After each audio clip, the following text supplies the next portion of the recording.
Hello guys, and thank you for tuning in, and welcome to Stock Music Licensing. So I wanted to do a quick Q&A about the 60 seconds and 30 seconds and 15-second edits. I'm glad that you guys liked that video. And one of the first questions obviously that appear both on the comment sections and as well on private messages that I have received are, can you upload the actual edits as a separate files on Audio Jungle? And the answer to that is no. The reason why is that Audio Jungle, they want you to include all the different edits and variations in the main file as part of the song. So you cannot sell them separately, and you have to zip them all together, and you only have you have a limit as well.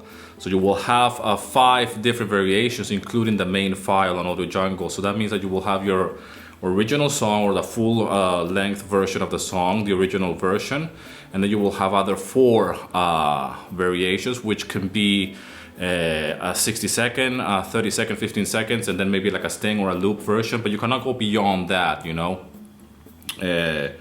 That's a little bit of a limitation, but that's the way they do it over there. On top of that, you have to as well do the preview, meaning that you will have to watermark and have that file ready as well to upload to Audio Jungle. And that's a little bit of work, because you will have to actually have the original song and then the actual different edits, and everything should be watermarked. On top of that, you will need to actually, in the description of your track, you will have to actually put what variations you have, or what edits do you have, and the length of each edit. The same goes for the part of the description of the track, or the details of it. You have to put the actual edits, the length in terms of the seconds.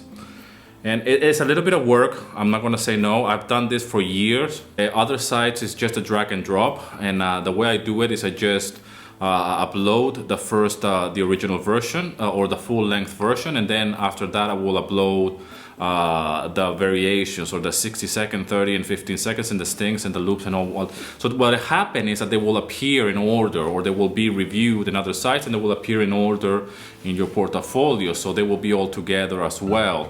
The second question is, what length are you gonna do this edits? Where should it fade off or ring out or die off the last note? And you know, this is a very, very good question, and there is an art in itself when it comes to the edits, okay? So if it's a 60-second edit, just as a guideline, really, you should be aiming for the actual ring out to die off at 59.5 kind of thing, you know, and then die off completely.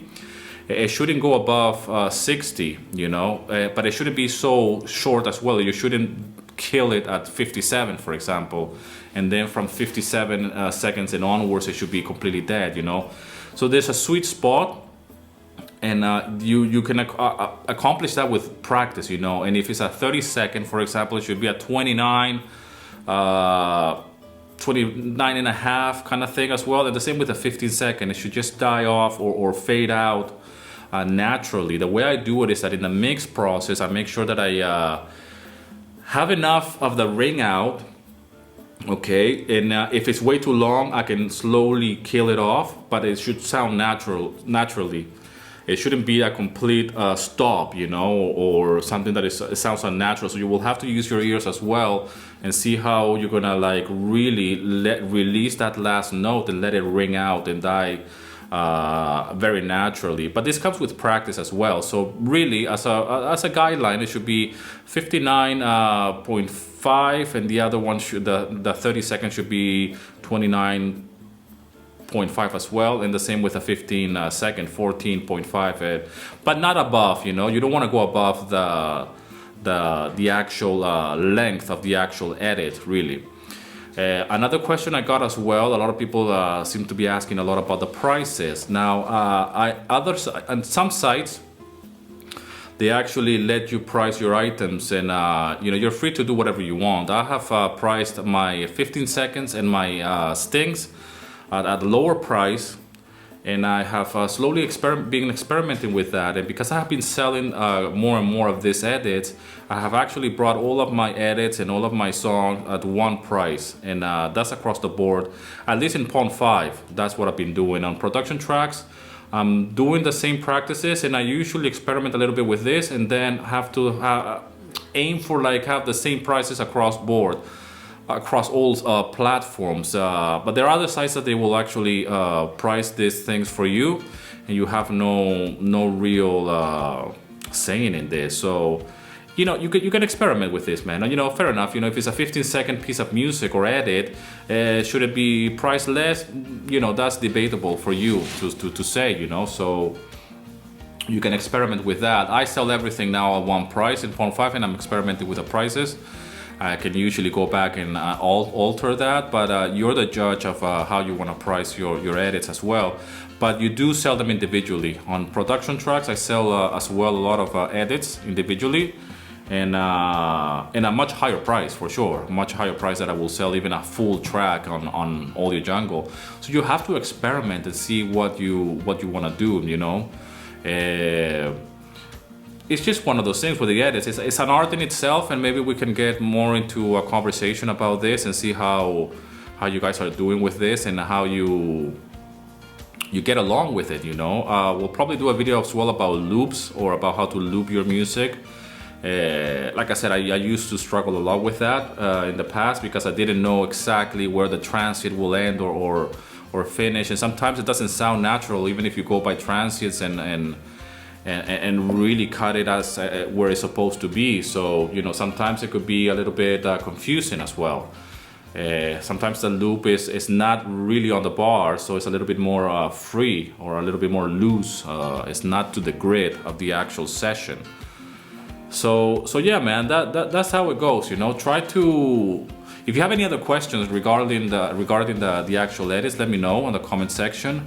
And yeah, man, you know, subscribe to my channel if you want to see more content like this. I'm trying to upload more often, if it's possible for me to do this thing, and you know, create even more content about stock music, and engage more in a conversation about royalty-free music, and joining new libraries and everything around that. So yeah, man.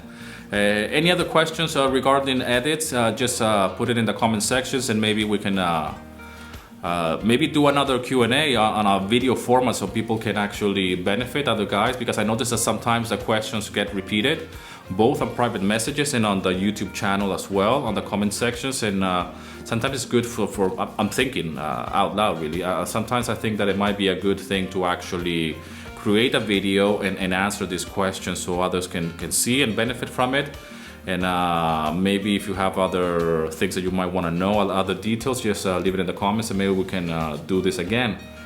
So yeah, man, again, thanks a lot for all the love and support, and all the comments and everything, man. And as always, rock and roll, and see you on the other side of success.